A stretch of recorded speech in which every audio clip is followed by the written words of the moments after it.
Hi, this is Lydia Rackham, and we're doing a study of prayers in the Bible, specific prayers in the Bible, and seeing how they were answered and what we can learn from that. Just working our way through from the beginning, and we've gone through Abraham so far, and we're into Isaac. So the next one that we have is in Genesis 25:23. Let me get there. So, last time it was Isaac prayed on behalf of his wife that she would become pregnant, and he made God's promise his promise. His God's promise to Abraham. He made it his own promise. He claimed that promise for himself, and now he has a relationship with God, which he really didn't have before. Not really, at least didn't say anyway. And so now his wife is pregnant. And kind of what's cool about that is it's like, as you see, I just sort of thought about this exponentially, there's more. Like Isaac was the one son of Abraham. I know there was Ishmael, but he wasn't supposed to be. And God does not acknowledge him as the son of the promise. So there's Isaac, so he had one. And then Isaac has two. And then Jacob has 12. So it's just like ding ding doo, like we're multiplying it each time. It's getting more. It's getting to be more. But anyway, so it's 25 22 through 23. And so it says the babies jostled each other within Rebecca, and she said, "Why is this happening to me?" So she went to inquire of the Lord. And the Lord said to her, "Two nations are in your womb, and two peoples from within you will be separated. One people will be stronger than the other, and the older will serve the younger." So here's the coolest, I think, so far. This is the first woman that it says she went to inquire of the Lord. She went to go ask. And to her, it's because the babies were jostling themselves within her. So this is a very private, personal thing to her because nobody else is experiencing this. She can say it to Isaac like, ooh, what's going on, but he's not feeling that constantly. And he might think about it a little bit, but it's not troublesome to him like it is to her because she's constantly feeling it. She's feeling it at night. She's feeling it in the morning that these babies are punching each other and wrestling around. And she, of course, this is her first time having children, so she doesn't really know, what are these feelings, and is this normal? And it's not life-threatening that these babies are wrestling around, but she doesn't know for sure. And but other people would probably not be worried about it. Other people were probably not worried about it. But she was. She was worried about what was going on inside her womb, because apparently it was constant. And she, of course, she didn't know. You can't know for sure that it's twins. So yeah, I just realized that she doesn't know that there's two in there. So she just thought that there was one kid who was maybe a really big kid who was doing somersaults constantly. What? And so it was confusing. It was frightening. It was uncomfortable, burdensome. And I know you gals that have had twins, it's a bigger burden than just one baby, obviously. So she's asking, why is this happening?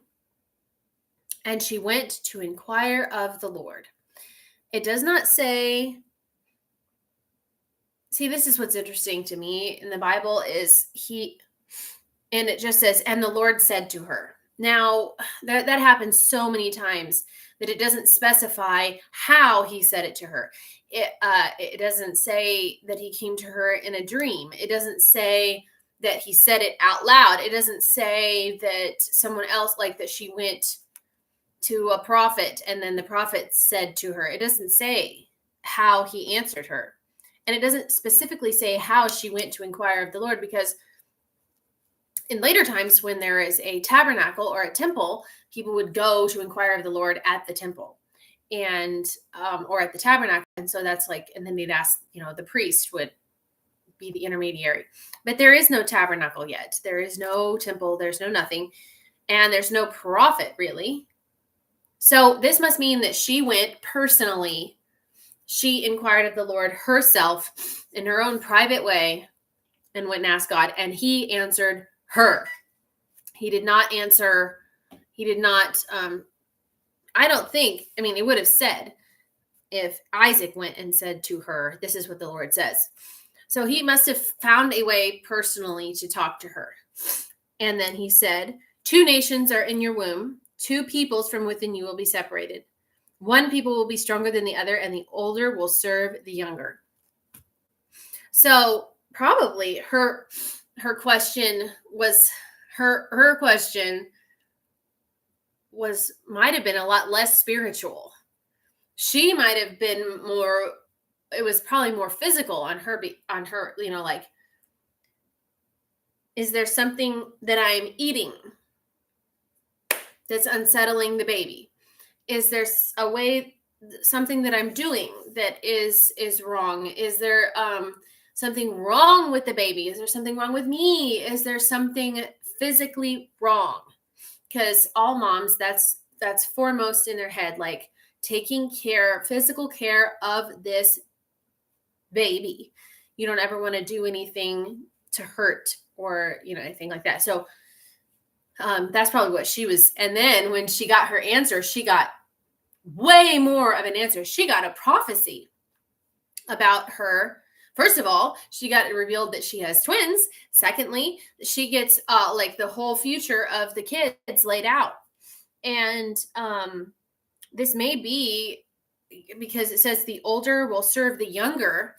This may have influenced why she chose Jacob as her favorite, because she knew this prophecy about how the younger one would be served by the older one.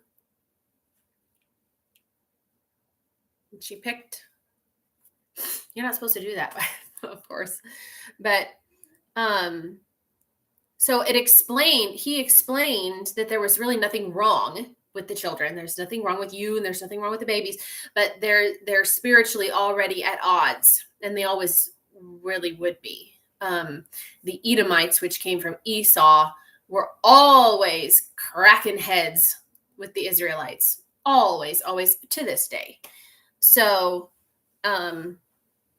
they're just made for adversity. I think that's a proverb. Brothers are made for adversity. So what we can get from this is God does not get upset at you for asking questions, for asking any sort of question. He likes it. He would rather that you come to him than run all around and, like, for example, if something is the matter with you physically, rather than immediately get on the internet and start scrolling through, which winds up really like frightening you because there's so many different opinions and stuff like that. He would rather that you came to him, not that you wouldn't go to the doctor or something, but that first and foremost, seek him, ask him what's going on, ask him for help, ask him for advice, ask him. And that goes for more than just physical things. That goes for everything. Ask him, and he will give you an answer that's over and above what you really asked. He'll give you a lot more information if you're listening, if you position yourself to be a listener and listen and pay attention. And then if he gives you an instruction in that, do it, so that he'll talk to you again, talk to you more. God is excited and eager and willing. People sometimes think, I guess, that it's really hard for God to talk to you, or that he doesn't want to talk to you, or that it has to be some big revelation. Not if you are tuned into the right frequency. If you are, that's the thing. You have to believe that he will answer you, and then he will. It's like, if you call or text your dad, if you didn't believe that he would text you back or call you back, then you wouldn't text him and call him in the first place. It's like, hey, Dad, I need help with this. Hey, Dad, what would you do? Hey, Dad, if you didn't believe that he would call you back and help you out, then why call him in the first place? So you have to have that attitude towards God, that he'll answer me, and he'll probably tell me a lot more than I knew about the situation, and therefore be helpful. And it doesn't matter if you're a man or a woman. It doesn't matter how small your problem seems to be to other people. Because like I said, some jostling around in the womb is not a major problem to everybody around Rebecca. Like they cared that she was uncomfortable at night and couldn't sleep. They're like, well, welcome to pregnancy, So, but it bothered her. And so she took it to God. It's a good lesson. It bothers you. Take it to God. He'll answer you. He'll take care of it. He'll set your mind at ease and probably give you some more information of things that you either need to be aware of or things that you need to do. But don't ever think, I'm not going to bother God with that. Why not? He's sitting there. He's just like, talk. He's not somebody who's busy. He's not capable of being so busy that he can't listen to you. He's not like us. He can keep the entire universe spinning and then also give you his undivided attention, as if you're the only person in the whole universe. And he is giving you that attention, sitting and waiting to talk to him about anything you want. He is a doting father who loves to hear just the sound of your voice, and the fact that you're addressing him and talking to him thrills him to pieces. He loves it. So what we can learn from this prayer, something bothering you, go inquire of the Lord. Talk to him about it. He'll tell you what's going on. Believe that he will, and he will. So yeah, and she got a big deal prophecy out of that. She got a whole window into the next millennia because she went and asked. So that's the lesson out of this. Go and ask and expect an answer. Talk to you later.